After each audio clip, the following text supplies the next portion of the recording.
Yo, what's going on guys? Welcome back. We're in the shop. We're doing some more shit with the LS today. Thankfully, after the longest time ever, the subframe is back in the car. If you didn't see the last video, my buddy Eric helped me get it back in there, so shout out to Eric for that. Which means we can finally move on to more exciting things with the car, getting it back on the ground hopefully soon, working towards like getting shit ready for like body and paint. Amazing news, because I've just been stuck on this subframe bullshit forever. So I'm super thankful to be where we're at right now. Excited to get going with it. So anyway, today's video, we're going to be messing with the rear fitment. I'm sure you guys have been waiting forever for this, but yeah, as you can see, the rear wheel is on there. It's sagging right now, but I want to show you guys where everything's at. Now I have messed with it a little bit, so I do know what's going on with it, but I am going to run you guys through where everything is sitting and what the plan is really. But before we get onto that, I got a couple orders to package, so I'm going to go take care of that real quick.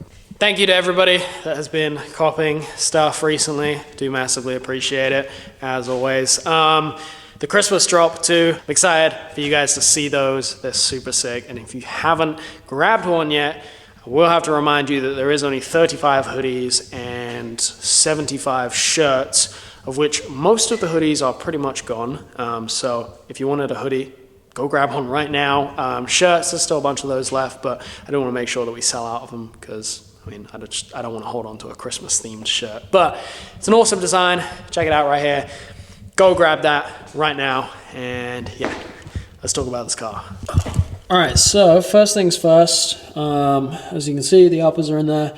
I have these pretty much maxed out to have as little camber as possible. Pushed all the way out that way, as much as I'm comfortable doing at least. And then the lowers are actually pushed all the way in.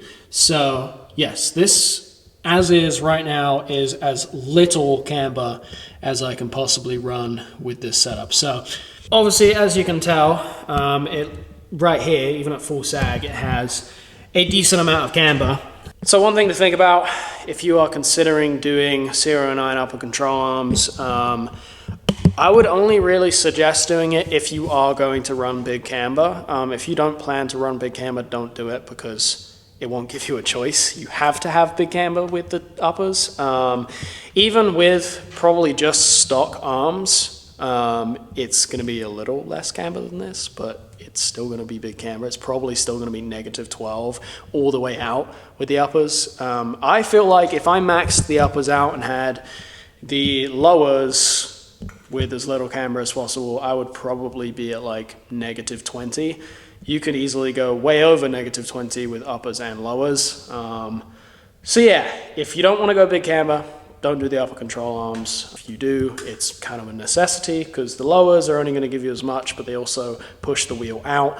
The uppers help pull the top of the wheel in, which is why I did these, because I needed to get the top of this wheel in a little bit. So if you guys remember before, when we maxed the lower control arms out for as much camber as possible to try and get this to fit with the flare, it just about fit. The lowers were like maxed all the way out.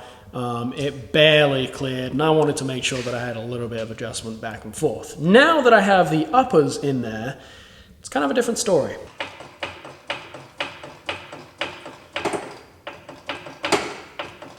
Okay, so the wheel is all the way up. Well, actually it's not. It should be able to go a little bit further. There's nothing stopping it. I think it's actually the strut won't allow it to go any further, so I will need to adjust the strut. But as you can see, right here,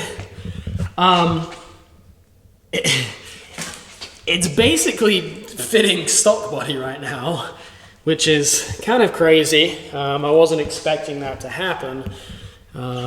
So yeah, as it is right now, it's a little bit too sunken in. You gotta remember that with the flare on there, it's gonna poke out a little bit further, and where it's at right now is actually too sunken in. Of course, as I mentioned, the upper control arm is pushed all of the way out. The lower control arms are all of the way in. So this is the least amount of camber that I can run with this setup. So the options here are more than likely I'm going to need a spacer in the rear to bring that out just slightly. It isn't what I was planning, but it's fine. Either that or I could rebuild the wheels, but I don't particularly want to do that, so I'm not worried about that. Oh yeah, another thing you'll notice is, even though this is probably not all of the way up, look at where the corner of the bumper sits compared to the bottom of the tire. When this is all the way up, this corner of the bumper should hopefully lay out on the ground. It may be like a hair off of the floor, but it's gonna be nice. Damn it.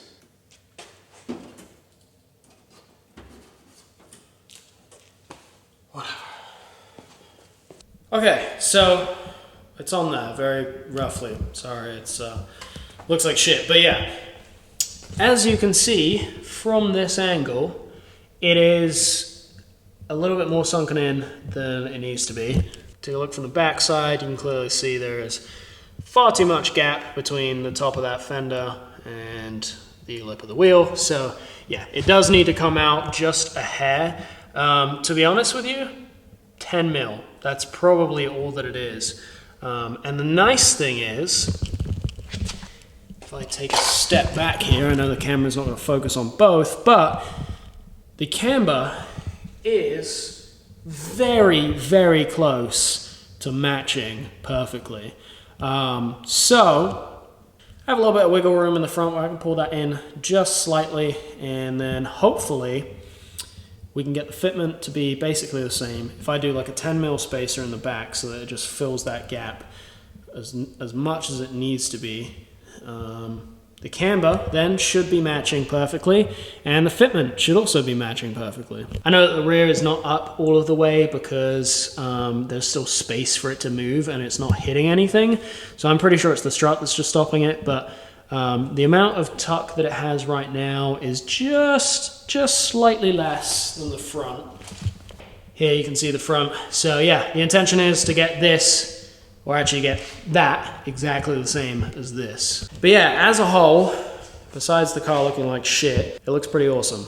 Once that is sitting exactly where it needs to be, this is gonna look so fucking good, it's ridiculous. Very happy to be at this stage and finally now be able to like see that and just kind of visualize this whole thing together a little better. Probably helps for you guys too to be able to see it like this and be like, all right, yeah, that's kind of how it's gonna look. But yeah, if you look at it from this angle, you can kind of see right now the bottom of the rear tire sits a little bit lower than it does over here. And that's purely just for the fact that that is definitely not up all the way. And I'm also wondering if that does have a little bit further to go. Once we get it down on the ground and kind of see how the car sits, I will know if I need to mount the flare higher or anything like that. Because like the purpose is I need the car to lay out flat. It needs to lay flat on the ground. Every corner needs to be level. And then we can kind of go off of that as to how high the flare needs to be. The front is obviously kind of set where it is, and the rear right now, as I'm mocking it up, seems to be that the flare is sitting a little bit lower than it is in the front. So it's more than likely I will end up mounting that thing just slightly higher. It may require a little bit more cutting and shaving, but yeah, that's going to be what's going on the next couple weeks. Just so I can kind of show you guys, the front flares, these are mounted an inch from this trim line up. And so if you're thinking about doing this yourself, these flares are the LS400 flares from Ulterior Motives, and they are 1 inch, and they're front flares all the way around. So if you wanted to do this yourself, you wanted to do a slight high radius, you can go off on my measurements. This is mounted an inch above this trim line. Then for the rear, even though it is very roughly mocked up right now, it isn't sitting flat with it or whatever, is actually less than an inch right now.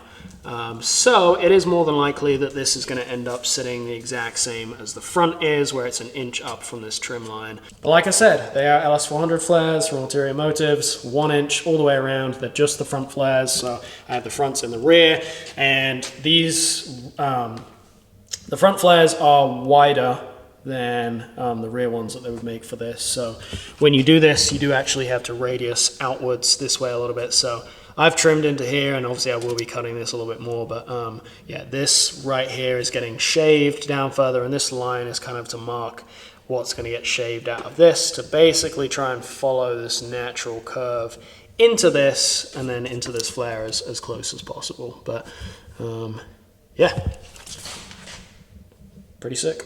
Under the car now, it does look like I have a little bit more adjustment out of this lower camber arm. So that's not bad, but that's not going to fix my issue of needing the top to come out a little bit further.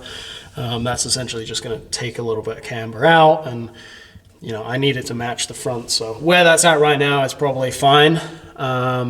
Basically what I'm doing is I'm just looking under here to try and see if there is anything visually that looks like it's stopping the travel from going up further. I don't know how well I'm going to be able to show this on camera. I've actually figured out what's stopping it from traveling any further. Right up here, right behind this mounting point on this upper arm, it's actually hitting part of the body, but there's like a little, you can kind of see it right here, there's like a little kind of lip edge. What I can do is probably shave that back or hammer it back, and then that should be able to travel a little bit further. Everything else looks to be clear. Before, this used to hit on the corner of the subframe right here, and it still has a little bit of space to go. That's the traction arm on the subframe. So everything in here looks relatively straight. The axle angle is so much better now because like I basically fixed the roll center by adding the riser bushings. Yeah, the diff sits up 12 mil higher than it did stock, so I shouldn't have any issues with scraping that. But I mean, I'm on 19s. If you run 19s on these cars, you don't usually have a ton of issues with scraping the diff. It's usually if you're on 18s, so I've been okay with that. Okay, now that I have the wheel off, you can kind of see a little better. Here, I need to rest my phone somewhere so I can show you.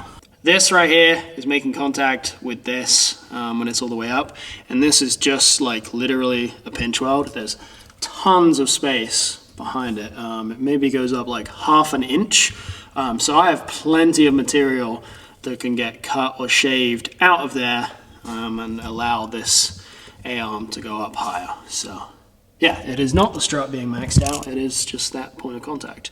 And more than likely, the next issue is going to be this making contact with the subframe, but at that point I will probably leave it because I think it will be at the height that it needs to be at. So yeah, we'll do probably a little bit of shaving in there and just see what happens.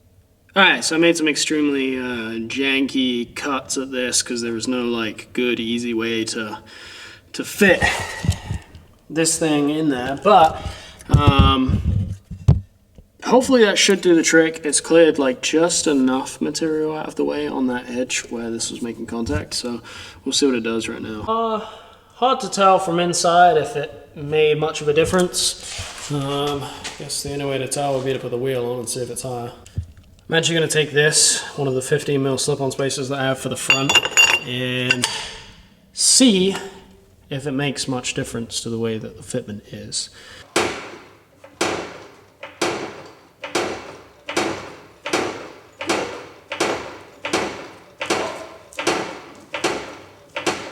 Bruh. Pretty ridiculous. Definitely needs more shaving. This corner especially. This needs, if the flare's going to go high, yeah, all of this needs tidying up higher. But I mean, shit, that actually worked. That might still be too sunken in. Let's put the flare on there and see. It actually won't let me put the flare on the whole way. So that's a pretty good indication that that's, you know, close to where it needs to be. Maybe 10 mil spacer, because this one's a 15. Not bad. I mean, this inner lip is going to get shaved like the front is too. So yeah, it's more than likely that a 15 mil spacer in the back is exactly where that needs to be. But yeah, all of this needs to be shaved out higher. Clearly it needs a little bit more clearance. And then At some point, I am gonna have to address getting onto the door. See, nervous about it, but it shouldn't be too bad. If we can just follow this natural line that it has on the inside of the door, it should be okay. More than anything, it is just cutting this part of the door out. Like this shouldn't get touched. So yeah, hopefully it's not too bad, and then hopefully we're able to like still get like a rubber seal on there or something just so that it seals properly. All right, now for the sake of I just want to know and see where this is going to be at, I'm going to mount the flare roughly at 1 inch so that it matches the front exactly. Kind of give myself a little bit of a reference as to where it could be and like what difference it's going to make to the way that this sits.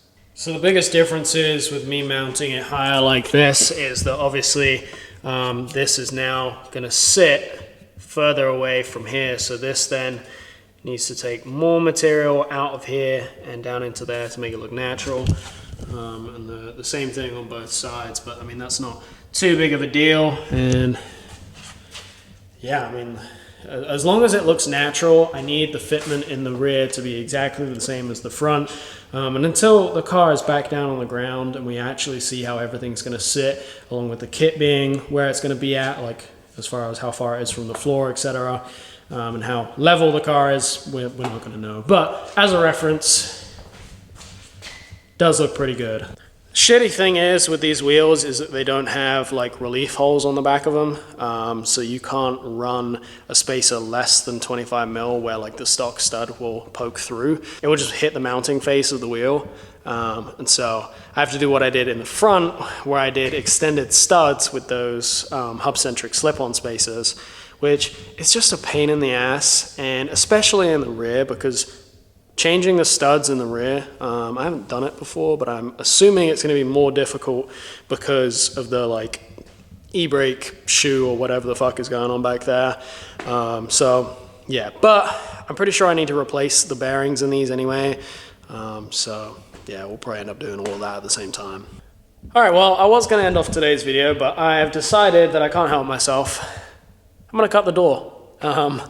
Been nervous to do this, but yeah, we're just going to do it. And see what happens, and hopefully we can get enough clearance that I can see where everything's going to be at with the spacer on there. This is horrible.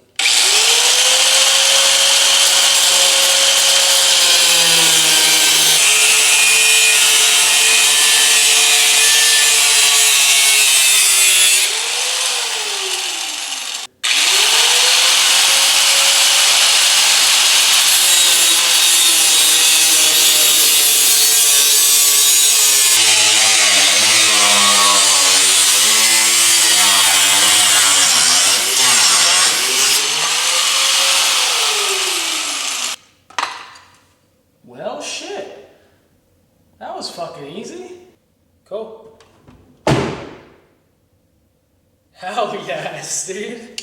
I don't know why I was so nervous to do that for so long. It's really not that big of a deal. It was actually really not bad to do that, like at all. I mean, it'll probably have to come up a little bit higher because it needs to like clear on the inside, but hell yeah, dude.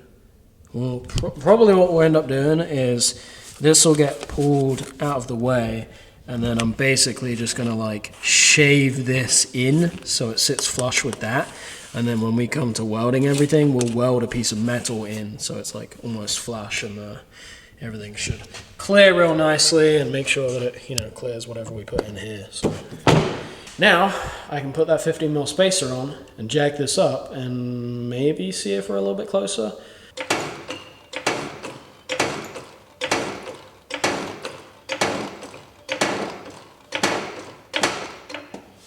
Up as high as it'll let me go. Of course, because the lip that's on here, it's not actually going to let me mount it on there the whole way. Once that lip is shaved, I'm pretty sure it'll be perfect. But we can only see it from this side, how it's going to be, and my God. Yeah, we can probably mount the flare just a slight bit higher so it matches front to rear, but yeah, it's pretty sick. take a step back. Oof. See, now when you look at it from this angle, kind of just looks right, you know? Everything just lines up nicely. The camber's pretty much matching. The fitment looks basically the same. All right, well, I am gonna end off this video with that because that's pretty sick. I don't want to drag this on too much. Thank you guys for watching. Super excited to keep going with this. Hopefully here soon we can get everything here kind of set up and ready to be welded. I haven't done anything on the other side yet. I'm basically focusing on this side, getting everything perfect and how I want it. And then when it comes to doing the other side, I'll already know what to do and it should be second nature. But yeah, I'm gonna end off today's video. Thank you so much for watching. Go cop the Christmas drop, don't miss out. And you know, cop any of the new stuff. I still have a ton of those saddle hoodies. They look sick. But yeah, thanks guys, appreciate it. We'll be back soon with another video on the car. See ya.